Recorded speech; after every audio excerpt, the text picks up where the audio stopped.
नमस्कार. शिष्यवृत्ती परीक्षेच्या तयारीमध्ये एका खूप महत्त्वाच्या भागावर आपण आज बोलणार आहोत आणि तो म्हणजे उतारा वाचन. कमीत कमी वेळेत अचूक उत्तरं कशी शोधायची हे आज आपण पाहणार आहोत. चला तर मग सुरुवात करूया. परीक्षेमध्ये बसल्यावर असं होतं का की उतारा वाचून प्रश्न सोडवायला घेतला आणि वेळच पुरत नाही, उत्तरं काही केल्यास सापडत नाहीत? हा अनुभव खरं तर खूप जणांना येतो. पण काळजी करण्याचं काहीच कारण नाही. ही एक अगदी सामान्य अडचण आहे.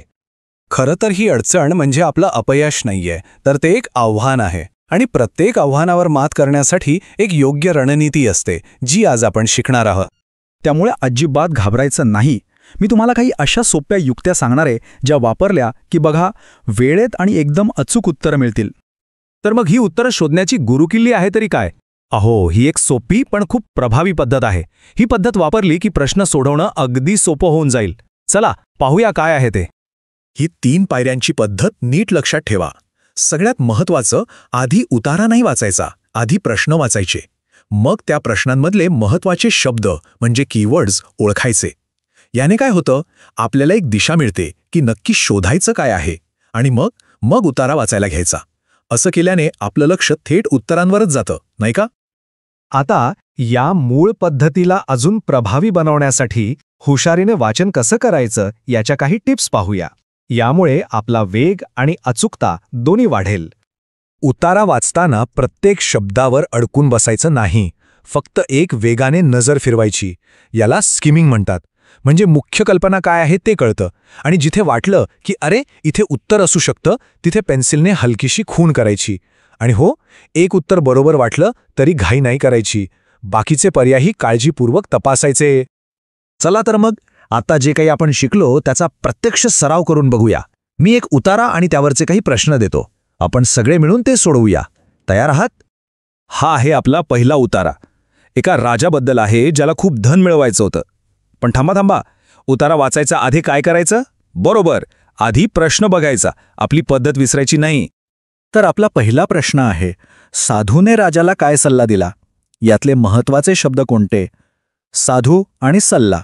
ओके, आता पर्याय पाहूया. पर्याय आहेत आणखी धन जमा करण्याचा, लोकांना त्रास देण्याचा, लोकांना मदत करण्याचा की धन खर्च न करण्याचा. काय वाटतं? चला उतार्यात शोधूया. आणि हे बघा, उत्तर अगदी डोळ्यासमोर आहे. उतार्यात स्पष्ट लिहिलंय, लोकांना मदत करा, गरजू व्यक्तींना दान द्या. एकदम स्पष्ट. म्हणजे आपलं उत्तर आहे पर्याय क्रमांक 3, लोकांना मदत करण्याचा. पहिलं ही युक्ती वापरल्यावर किती पटकन उत्तर सापडतं. आता याच उतार्यावरचा पुढचा प्रश्न. राजाला सुरुवातीला साधूचे बोलणे का पटले नाही? यातले महत्त्वाचे शब्द आहेत सुरुवातीला आणि का पटले नाही. पर्याय आहेत, त्याला साधू आवडत नव्हता, त्याला वाटले की दान केल्याने संपत्ती कमी होईल, त्याला लोकांची मदत करायची नव्हती, की त्याला खूप लोभ होता. राजाला असं का वाटलं असेल बरं? पुन्हा एकदा उत्तर थेट उतार्यात आहे. राजाला साधूचे बोलणे सुरुवातीला पटले नाही, त्याला वाटले की दान केल्याने संपत्ती कमी होईल. म्हणून आपलं अचूक उत्तर आहे पर्याय क्रमांक 2. वाह, छान. चला आता दुसरा उतारा पाहूया. हा एका म्हाताऱ्या माळ्याबद्दल आणि त्याच्या सुंदर बागेबद्दल आहे. नेहमीप्रमाणे आधी प्रश्न आणि मग उतार्यात उत्तर. प्रश्न अगदी सोपा आहे. माळ्याची बाग कशी होती? यातला महत्त्वाचा शब्द आहे बाग आणि कशी. आणि पर्याय आहेत सुकलेली, लहान, सुंदर की दुर्लक्षित. चला पटकन उतार्यात नजर फिरवूया. सापडलं का? अगदी बरोबर. उतार्यातल्या तिसऱ्याच वाक्यात उत्तर आहे. त्याची बाग खूप सुंदर होती. त्यामुळे योग्य पर्याय आहे क्रमांक 3, सुंदर. आणि आता आपल्या सरावासाठी शेवटचा प्रश्न. गावात दुष्काळ पडल्यावर नदीचे काय झाले? महत्त्वाचे शब्द कोणते? दुष्काळ आणि नदी. पर्याय आहेत नदी दुथडी भरून वाहिली, नदी आटून गेली, नदीचा प्रवाह वाढला की नदीत पाणी नव्हतेच. आणि याचंही उत्तर उतार्यात अगदी स्पष्टपणे दिलेलं आहे. एके दिवशी गावात दुष्काळ पडला, नदी आटून गेली.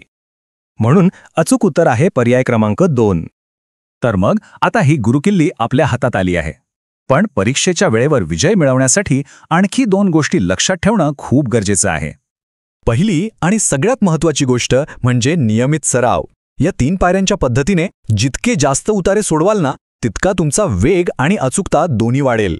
आणि दुसरी गोष्ट म्हणजे वेळेचं नियोजन. प्रत्येक उतार्यासाठी एक ठराविक वेळ लावा आणि तेवढ्याच वेळेत प्रश्न सोडवण्याचा सराव करा.